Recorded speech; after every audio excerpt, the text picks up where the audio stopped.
No, you're going to have to preface this, though, because nobody knows what you're talking about. Hold on. All right. Here we are for another episode of Dualistic Unity Raw. No. Here we are for an episode of Dualistic Unity Social. Is it social or raw this morning? Social.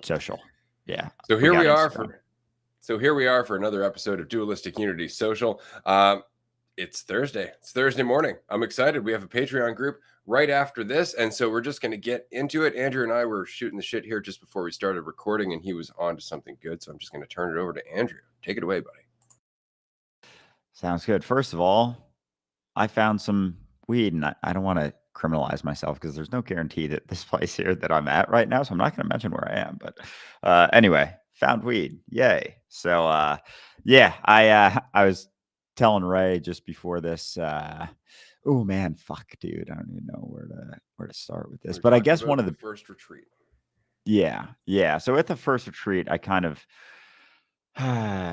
saw everyone as myself, like saw that everyone's eyes were my eyes looking back at me, and not Andrew's, but just like reality's eyes, me being reality looking back at reality without so many certain ideas of what that means. And beforehand, smoked. It was the first, I think it might have been actually. It's so funny that was just all the shifts, but I think it was the first time I paired mushrooms and weed, and so I took mushrooms and then smoked afterwards, and it was like a gram, and then smoked a decent amount, and it just kind of felt like it cut a lot of things and kind of sent me not spiraling, but just feeling a lot of intense things. And then when I opened when my eyes were closed for a bit, and I was seeing a bunch of, almost like in a forest, like a dark forest, all, you see the animal eyes, and they're like all yellow in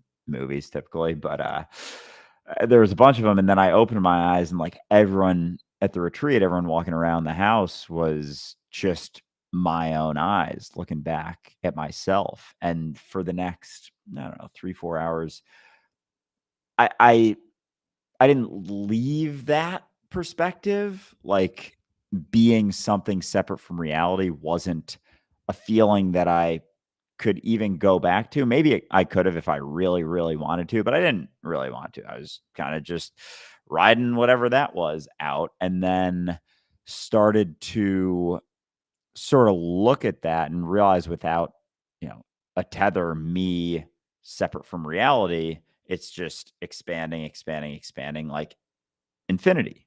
You can't really focus on, think about, conceptualize. And if you do, it just keeps going and going and going and going and going and going. And so I think realizing everyone looking back at me as me, because I'm not separate from anything, it opened up the doors to seeing, oh, if that's not it, then it's like I was trying to figure out what I was, and there's no way to pin that because it's just inherently uncertain. And so I kept looking for it, looking to find what I was, or seeing what I was, or seeing everything that I was. And it was like, I don't know, 2 hours, sat through dinner, just fully staring at a wall, just going through it. It kind of looked like space. It was like a bluish hue with stars, and just kept kind of flying through it.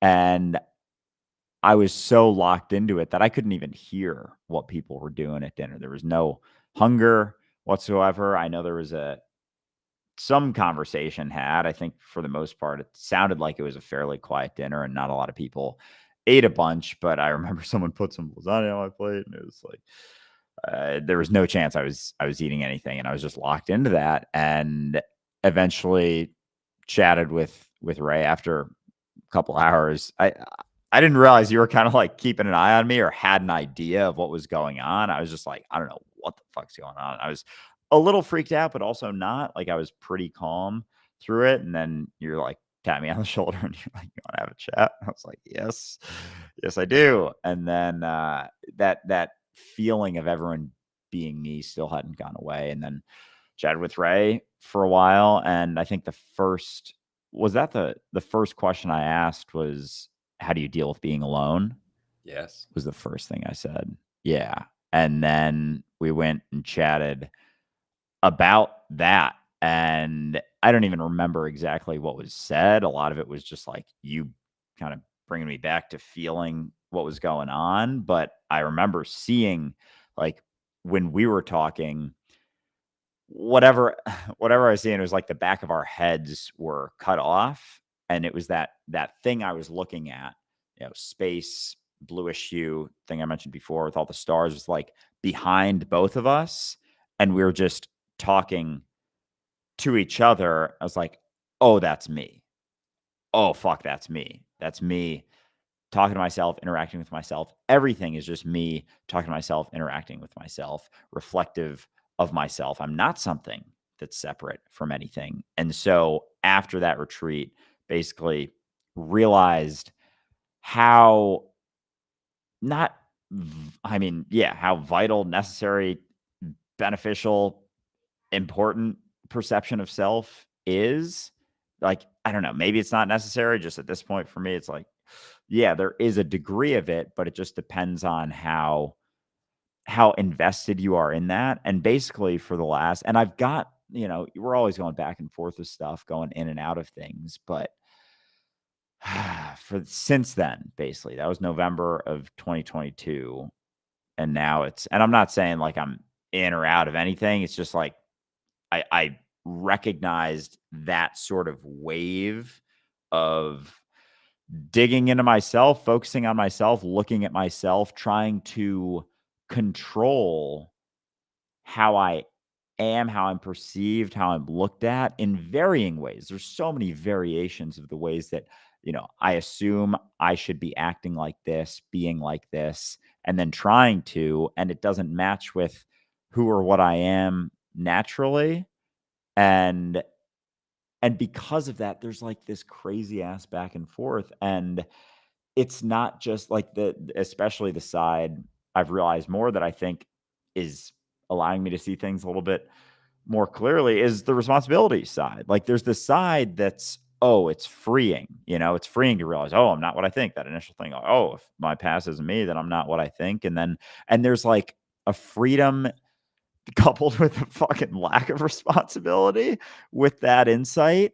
And with the realization, like, oh, that means I'm everything. It's like there's more of a equality in seeing and being willing to not be like a sacrifice or something, but just be willing to sacrifice yourself in some sense. And one of the big insights that hit me yesterday was like, obviously, how I spend my time. And also, when I'm acting, I have this idea of how I want to act and how I want to be, say like at a retreat or something.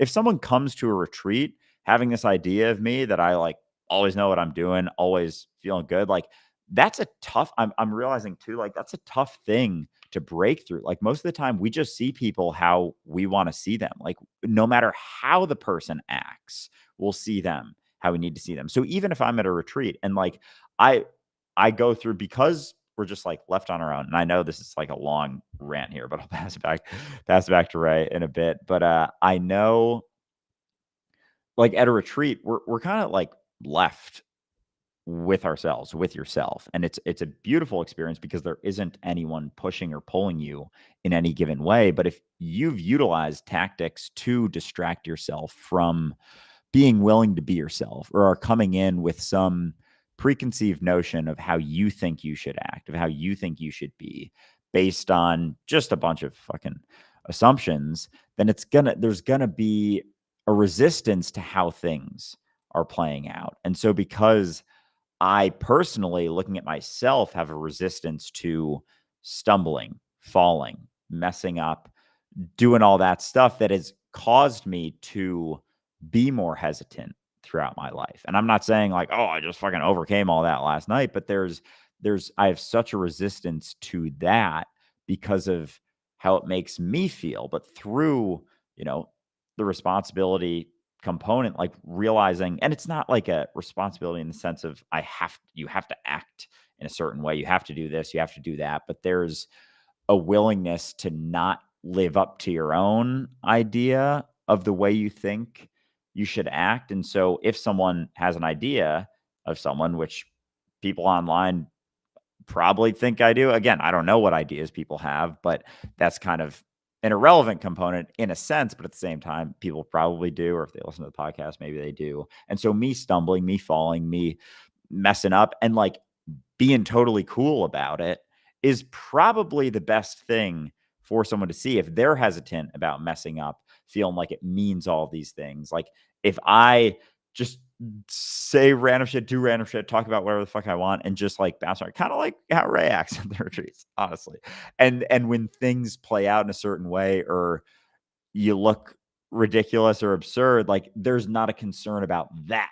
There's not a concern about looking absurd or looking a certain way or possibly looking a certain way to someone. But at the same time, like you don't even know how that's going to be anyway. So if that's the most freeing thing you can do for yourself, you might as well just do that. You might as well do the thing without hesitation, no matter how much you stumble or fall or mess up or feel like you're messing up. You might as well play that out, because that isn't a guarantee that that's what's best for you, but that's the easiest thing to do in your experience, is just allow yourself to be yourself without so much of an idea of what that should be, and allow that to play out, and then not be concerned about how it plays out post it playing out. And so anyway, yeah, just realizing that like last night, basically, I was like, oh, fuck, that's probably the most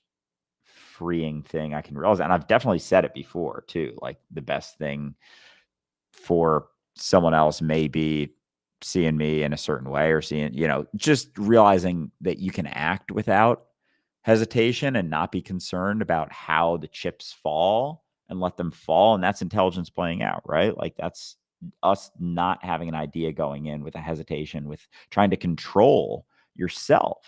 It's trying to control yourself from the sense of,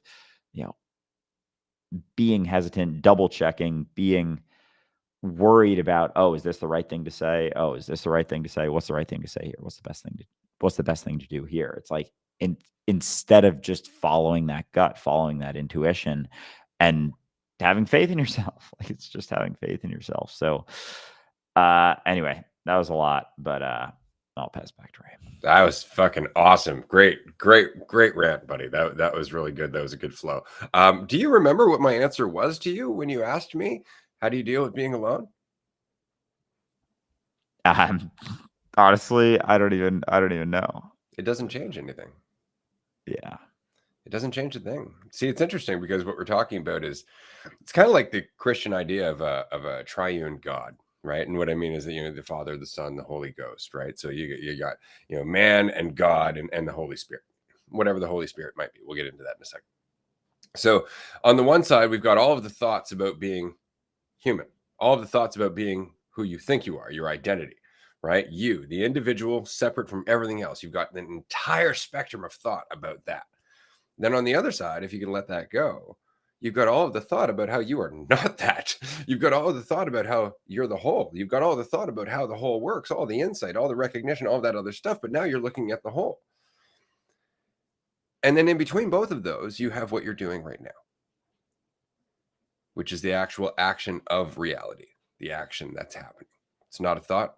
It's not existing in the ether of your, cerebral workings. It's none of that. It's just the actual experience of existence, which is the holiest of holy, right? This is why I've often said that my favorite quote is, the stench of mine armpits is holier than any church, right? Because it's real.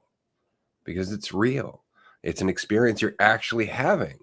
It is the essence of existence. There is nothing holier, right? And so it's in what we're doing now. And this is really important, because we talk about narratives, and we're talking specifically normally about the narrative of me, the fictional I, right? The egotistical version of me, this fictional idea of myself that's accumulated over time, that anytime I think about myself, that's it. But we know that that's not truth. We know that any narrative that you can come up with about yourself right now, you can come up with 1,000 others.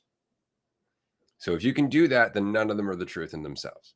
They all have gray areas. They're all missing details. They are all from a certain perspective, often based on your mood, often based on your assumptions. So none of the narratives about you, the fictional you, are the truth. And we know that. So, and I want to address this because it's come up. The idea that, oh, I'm getting sucked in my narrative is another narrative. You understand?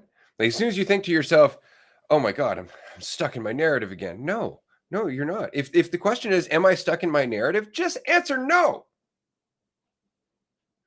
See, you get the right to answer. You get the right to determine what you're doing, but only if you're willing to sit in the driver's seat here and now. Here and now. Other than that, you can get lost in looking at the endlessness of all that is, and that's fun, as Andrew was mentioning, though it can get a little overwhelming if you're not used to doing so. Or you can get lost in the endlessness of everything you're not, which sucks in itself. The third alternative being here, now, this. And if all there is this, what are you doing now? It's not about what have you been doing or what will you do. It's not about like, how long have I been struggling with this? What are you doing now? Are you struggling with your thought now? Are you struggling with your idea of yourself now? That's the question. Ask yourself, am I struggling with my idea of myself now? And without waiting for an answer, say no and focus on the alternative. Because if you're not focusing on your idea of yourself, then all you're left with is here, or the recognition of everything that's going on without the idea of you. But ultimately, the holy grail of all of this is here and now. Here and now, the actual experience of being. And this is what you're trying to communicate at the retreats. And I get a kick out of the fact that you're like, kind of like Ray. And the only reason Ray is as weird as Ray is because, frankly, I don't know what the best way to be is. I don't know what my impact is on anyone. What I know is that they have the same capacity to make whatever happens into a lesson for themselves. They have the same capacity to use each and every moment to progress their own growth. And so I don't try to have an impact on them. I've let go of the idea that I can teach anyone anything at all. They know far better than I do. It's just that nobody has any faith in them because nobody has any faith in themselves. I have faith in them. I have faith in myself. And so I don't think about it. How am I impacting you? That's up to you. That's entirely up to you. As for me, I'm worried about the impact I'm having on myself. And by worried, I mean not worried at all, because I can choose not to be. I can choose to just move forward here and now. That's it. So again, if you're ever asking yourself, am I stuck in my narrative? Just give a good old shout, no. And then go do something in the here and now. Because it really is that easy. It's just that we have a tendency to fall back to the narrative that it's not. Right? But that's, again, just a narrative. If you're telling yourself you're stuck in a narrative, that's a narrative. You understand the loop? And that's really it. Just say no.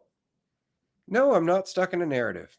No, I'm not. And I never have been, because there's no such thing as this ongoing, oh my God, it's trapped me. It's always just now.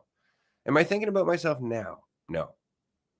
Just say no. Stop waiting for your brain to come up with 1,000 fucking things, because it always will. But it depends on you. Where is your attention? Focus on your feet. Focus on your hands. Do something. Yeah, well said. I like that one a lot. Am I stuck in a narrative right now? Like, that's it right there. And this idea, like the realization that there's no one to help.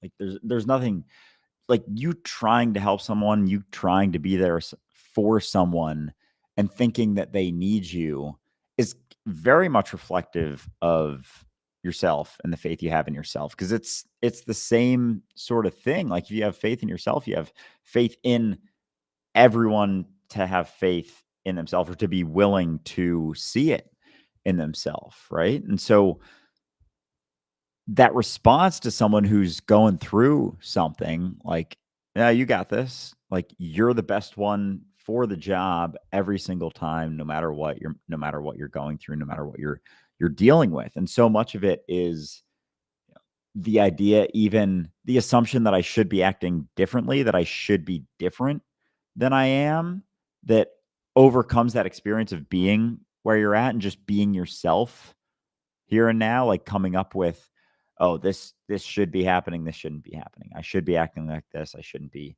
acting like that. And with that comes not so much of a fog, and then things open, like reality sort of opens up in a sense. You're like, oh, this is an option, this is an option, this is an option, this one makes sense, this one makes sense. And it's like things start playing out more naturally when you let go of the idea of control. Like, so much of it comes down to that. Like, I think I can control how I'm perceived. I think I can control how I am, or what I am, or what's going to happen next, or what's coming down the pipeline. Like, oh my God, it's all this mechanism of control in our society. Like, people buying things, like brand deal stuff, wearing it. You got the people who wear, like, all Gucci'd out.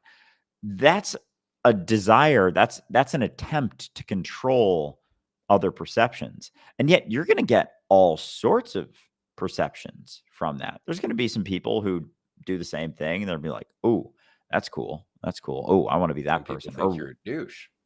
And exactly. And on the other side, people are like, "Oh man, that's really insecure. Like, why do you feel like you need so many goddamn brand deals? Like, are you not feeling complete in yourself? Like, you're also clearly not prioritizing your own experience." Unless, I mean, I don't know.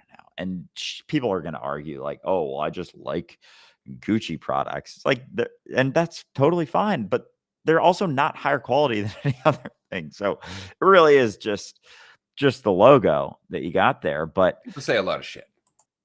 yeah, I know. Yeah. So even something like that, like, there's going to be an infinite number of perceptions just from that. And so the perception we fear is our own perception, like the assumption, I act a certain way and I'm afraid of that. I shouldn't act this way because I think it's something wrong. Like, I think there's something wrong with it. I think I shouldn't be this way. Like, it's always just my own perception that I'm making the assumption about, that I'm trying to appease. And often we're just holding on to the idea that there's something wrong because this isn't our ideal, right? Our ideal life would be fucking sunshine and rainbows and people rubbing our balls all day. Like, it would just be, it would be just pleasantry all the time, nothing but comfort and pleasure. And, it's basically the hedonistic view. If I had everything I want, I'd be happy. But nobody who gets everything they want is truly happy. Right. And so it really just comes down to this idea that we should be feeling something else, that because I keep getting caught up in my thoughts, therefore something's wrong with me, not realizing it. Okay, so imagine this. Imagine that your your thoughts about yourself are like a machine. And every time you go back to the machine, you're giving it some momentum. Okay, you're giving it an extra part, and that's making it run a little faster. So every time you go back to this idea of yourself, and then you think to yourself, oh my God, this sucks. I don't like this. There's obviously something wrong with me. I'm stuck in my narrative. You've just added a whole bunch of momentum to that. Like, that's all you've done. All you've done is look at it and go, I'm going to keep thinking about that. And I know that's the hardest thing in the world. I understand. It's so difficult to look at something that you're terrified of and remind yourself it's nothing to be afraid of, because you're looking for reasons to not be afraid, and there are none. You don't need to be afraid. That's frankly what it is. I can boost you all fucking day. I could talk to you about all the successes you've had. I can talk to you about all the times you've been present. I can talk to you about times just even in the last 24 hours of your life where you've managed to stop thinking about yourself for even a second. And all of those things are going to make you go, yeah, I got this. That's right. Shit, there has been successes. There have been times I've gotten out of my head. There have been times I'm not in my narrative. There are things I enjoy doing. And you'll start doing that. But why am I fucking doing that for you? You understand? As long as I'm doing that for you, it's never going to stick. None of that shit's important. None of it. None of these positive thoughts, none of these things to balance out your fear are important. The important part is what's happening there. Why are you feeling better? Because you're just not giving into so much of your fear. You're remembering your fear is not the only perspective. And in remembering that your fear is not your only perspective, you start to see options. And the only thing I've done is balance out some of those fearful thoughts with positive thoughts. But the insight here isn't that you should do that. The insight is that neither of them are the truth, that you don't need to dick around in those thoughts at all. At all. Because that's all I'm ever doing with anyone is I'm just reminding you what you're thinking is not the whole fucking truth.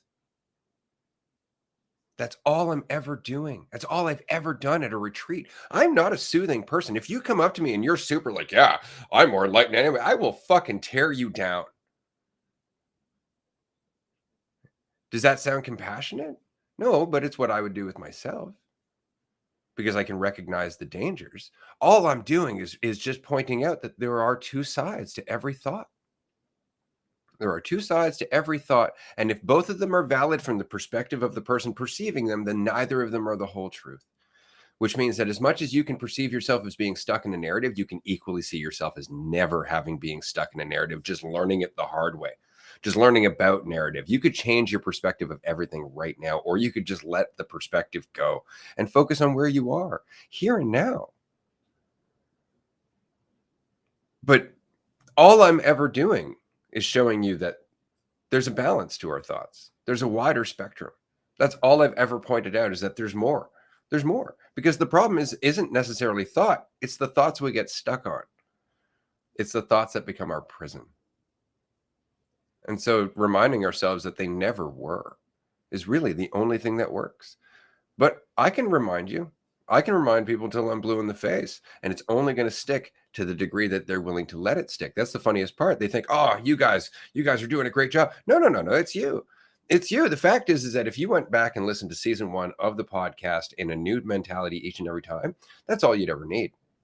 The other 100 and some odd episodes are just us reiterating the same thing in slightly different ways, right? But it's you that's willing to take it in. So you could listen to any episode and you're going to take in what you're ready for. Any episode, pick one. It's really not up to us. It's not up to us. It's always been up to you, whether you are willing to accept that's the case or not. It's so easy to pass off your growth to other people and beat yourself up for fucking up. But why not take responsibility for the growth as well? Because it's equally true. I cannot teach you something that you're not willing to take in. That's why I don't bother trying to teach. Because the only thing we're all trying to learn is how to be ourselves. If I'm trying to teach you, that's not me being myself. But it's all on you. You've done it all of it, including telling yourself you're not. So you can continue to think about it. You can balance out your thoughts. You can play that fucking game of positive and negative, and you can. And it's exhausting. It's fucking exhausting. And it doesn't do a thing because at the end of the day, you don't have to play. You don't have to play. You can go for a walk, talk to a squirrel, drink a glass of water, enjoy the feeling of the sun. You can do anything that's actually real. And it doesn't change a thing except your experience. Yeah, and no one can teach you how to beat yourself either.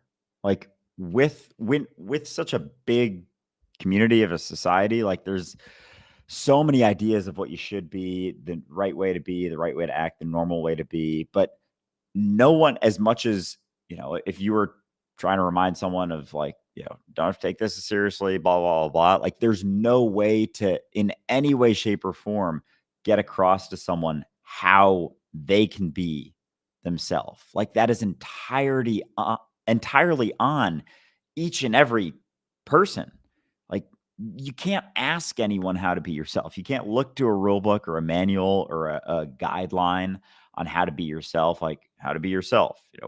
Well, at least make sure you wake up at this time and at least make sure you act like this. At least make sure when you're interacting with someone, you act at least this way to some degree. It's like, no, there's nothing like that. There is no way to be told, to be taught how to be yourself. So realizing that it's entirely on each and every one of us, there isn't the desire for, or there isn't the idea that you can teach someone anything. I'm trying to talk and read this at the same time. I'm kind of enjoying the challenge, but yeah, exactly. Like in the moment, like forgetting everything about yourself, like every story, every idea, every thing and way that you think you should be, right? Because like Say, for example, you're worried about something going in a certain way.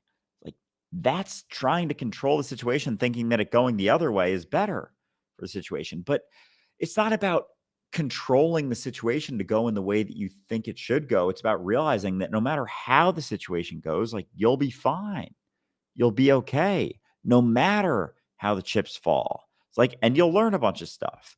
So this idea that beforehand, and that's for me a big part of things I've dealt with, is just like a hesitancy, second guessing, questioning myself, whether it's a way to act, a way to talk, a way to be. And so it has sort of caused me to be more quiet, hesitant, whatever throughout my life. But it's based on the assumption that there's a right or a wrong way to act at all times. That's what creates the hesitation. That's what creates the additional concern, all of the additional thoughts. Like, so many of our thoughts, maybe not all of them, but a lot of my thoughts are holding on to a right and a wrong way for things to play out, a right or a wrong way for me to act, a right or a wrong thing to say, or a right or a wrong thing to do.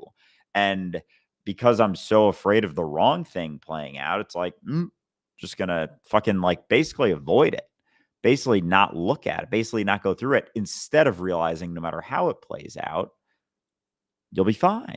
Like, you'll get through it, and you don't know. And it takes, again, like what I was saying before, like, it takes so much for someone's perspective of you to shift. Like, they're always shifting and changing, but like, we hold on to pretty stagnant ideas, because I'm even realizing when I'm thinking about looking at my perceptions of other people, like, most of the time I don't really have much of one. Like, going into retreats, I really don't have much of an idea. And so that doesn't even really change based on how the retreat plays out. Like, it's still just me just looking at things and seeing all of these potential perspectives of myself, trying to control those. And yet each person's always going to have their own, that's more or less going to be set in stone and not even considered as often. I mean, certainly not nearly as often as we consider ourselves. But it's so funny how funny, fascinating, interesting, how we try and control the way things play out, which immediately creates tension, creates hesitancy. Instead of just, free flowing, if you think there's a right way, you're going to be like, all right, am I doing it the right way? And there's going to be like a flexing of yourself, a tension, a restriction to how you act, as opposed to just being able to kind of free I was like, free throw, free flow life, just like I so eloquently did right there. Hell yeah. It's kind of funny, right? Like, you play baseball, or you used to play baseball. Could you imagine second guessing yourself mid swing? I did that for a few years mid throw. It was brutal. It Ah, was brutal. but Like, that's it. Like, there's yeah, intelligence at play if you just get out of the way, right? But there's only so much control you can have in the middle of that swing, right? And that's the thing. You only have influence once things are in motion. And you have to just allow yourself to go through that motion. And so often we're like, oh, that's not, oh, no, maybe not that. And then we just miss the ball entirely. Right? And then we judge ourselves for missing the ball and second guessing ourselves. It's one of my favorite lines from a Tool song called Schism, is I've done the math enough to know the dangers of my second guessing. It's just, we've done it so often. We've second guessed ourselves into going, shit, I should have just followed my intuition. Because that's the thing, is why not just let the chips fall where they may? Other than the fact that you're afraid you can't do something with them once they do. Right? Like, and that's exactly what it is. This is why I don't worry about what people think about me, because people are going to like me and hate me and not give a shit about me. And there are like a myriad of different ways that people are going to respond to me. All I'm going to do by trying to worry about that is make it so they're not actually responding to me, but my fear about their response. So I'm actually getting in the way. They're not actually responding to me if I'm not being myself. I'm not even giving them the chance to respond to me. So what am I afraid of? How they're going to respond to me not being myself? Maybe that's why I'm afraid. It's because I'm not being myself. Right? Whereas if I was being myself, I'd be less afraid, because then I'd be giving them the credibility and the space to be themselves. Because think about it, if I'm worried about how somebody is seeing me, if I'm trying to cater a particular response, I'm not allowing them to be themselves. I'm trying to make them into someone who likes me. That in itself is controlling, right? So if I'm not allowing them to be themselves, is it even them I'm asking to like me, or is it some fictitious person in my head? Am I trying to make them into someone that I'm fictionalizing for my own benefit? You're damn fucking right. And we do it all the time because we're not being ourselves. And if we're not being ourselves, then we need someone to validate whatever version of ourselves that we are attempting to be. And that's where the whole game continues. And the alternative is to recognize that it doesn't make a difference except to you. You can play the game, you can worry about it, you can think about it, or you can just be here. And oddly enough, being here is being everything you've learned to be up until now. And how often are you actually tapping into everything you've learned to be up until now? How often are you just trying to be some small version of yourself that you think will be the perfect playing piece moving forward? And so there is so much power in just being yourself. There is so much power in recognizing not to not give a fuck about what people think, but to recognize that they never see you until they see themselves. And then it's just what you are right now. It's not your story. It's not the thing you're afraid they're going to see, because that thing doesn't actually exist. Nobody sees that except you. You're the one who keeps creating it. You're the one who keeps staring at it. Oh my God. Like, oh God. The thought of just the realization of just being able to kind of flow with things, like realizing that you don't ever have that control and trying to get someone to see you in a certain way. Like, you can't simultaneously be yourself. And so you can just let things play out, just see how things go. But like, the hesitancy comes from so much assumption about the right or the wrong way to be or act that's reinforced through so many things, of course. But at the same time, it's like you can focus on, oh, the years of doing this, the years of acting this way.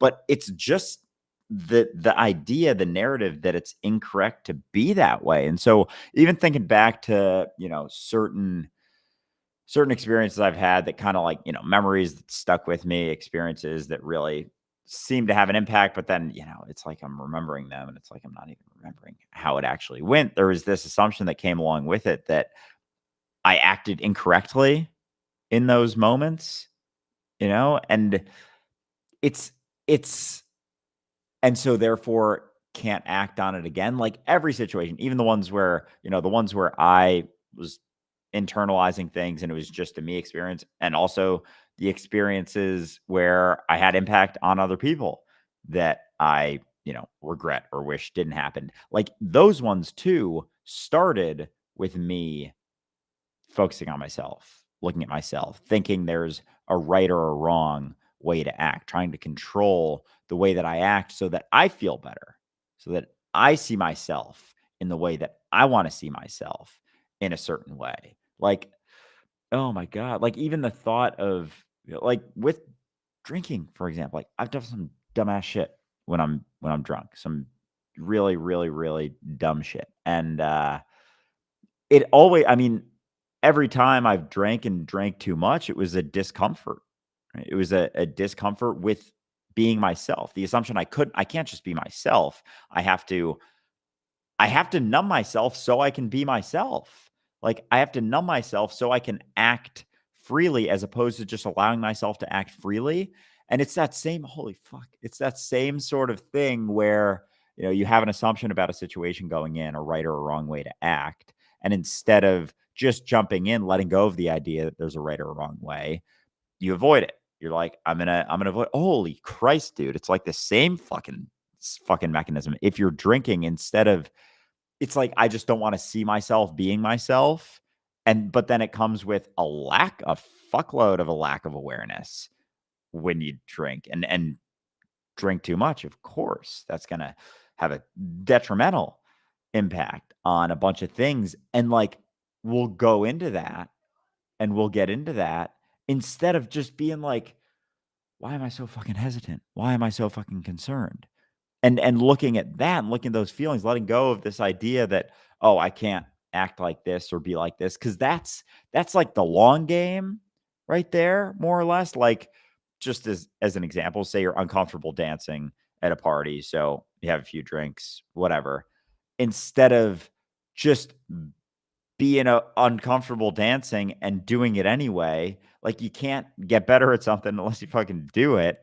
And odds are, if you're doing it when you're drunk, it's not even going to be, you're not even going to enjoy it as much. So all of the focus is on someone else because it's like, both the focus on yourself and the perception of other people. It's like I'm prioritizing my feelings, but prioritizing everyone else's perception at the same time instead of dropping both and just being like, I'm going to be uncomfortable. I'm going to act like an ass and not judge myself for it.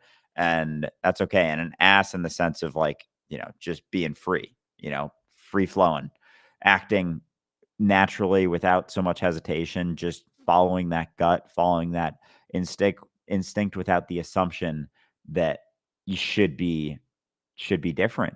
And then you don't need to avoid so many goddamn situations because it's not about being better at the situation. Like, okay, I can't step into this until I'm good. It's, I don't know what good means. I'm just going to step into it exactly as I am, see how it plays out, learn a bunch of stuff, and keep on stepping into things because there isn't a right or a wrong way to handle this situation. There isn't a correct or an incorrect outcome. So I can just be myself. I might as well just be myself. Exactly. And it's so funny because when you look back at all of the things that you judge yourself for doing previously, part of the problem is that you're judging yourself. You were judging yourself going into it. You're judging yourself after it. You were judging yourself during it. And that made it very difficult for you to make anything out of that opportunity. But, looking back, like, oh, I don't want that to happen again is the best way to make sure it does. Right? Because you're bringing it right back into the present with you. And as I said earlier, this is what is right now. Are you getting lost in thought now? Now, in this moment, not previously, not moving forward, right now. No, because none of my thoughts are in any way going to tell me what's happening now. Because now is its own world. Now is its own experience. Now I'm here, right? All of my thinking about here is somehow not here. Right? It's different than the experience of being here. Now I'm thinking about being here. Now I'm simplifying things. Now I'm making it something I can process cerebrally in a very small-minded kind of way because it's all around me and how I feel about here rather than just what's actually happening here. And that's it. And this is why it's you just jump in. You just jump in because any thought that you have about not being able to jump in is exactly that. It's just a thought. And it's keeping you from the experience of being now, right? But it's just you now deciding to think. You can change your focus. You really can. It just takes a little practice. It's just like anything else. You do something habitually, like if you were to chew your nails for years on end, it can become a little difficult to stop doing that. But you actually have to just focus on the fact that you're doing it, which means you have to accept that you are without judgment. Stressing out about chewing your nails, judging yourself for chewing your nails is just going to make you chew your nails more. So all you can do is to go, well, I was obviously doing that because I had good reason. I was stressed out. There was a bunch of stuff happening. I don't need to know all the reasons, but I was doing it. And now I'm not. And now I'm not. And that's it, because you can determine that. You can make that choice. This has been a fun chat. Oh, I love Thursdays. We are going to wrap up here and continue on Patreon for a tier 2 call today. You can join us. There's a free 7-day trial. If you haven't joined us on Patreon yet, please do. Patreon.com/Dualistic Unity. Tier 2 gets to chat with us 5 days a week because we do this quite frequently. Andrew, great talk. Great talk. This has been a lot of fun. Excited to continue on Patreon in a few minutes and talk to everyone soon.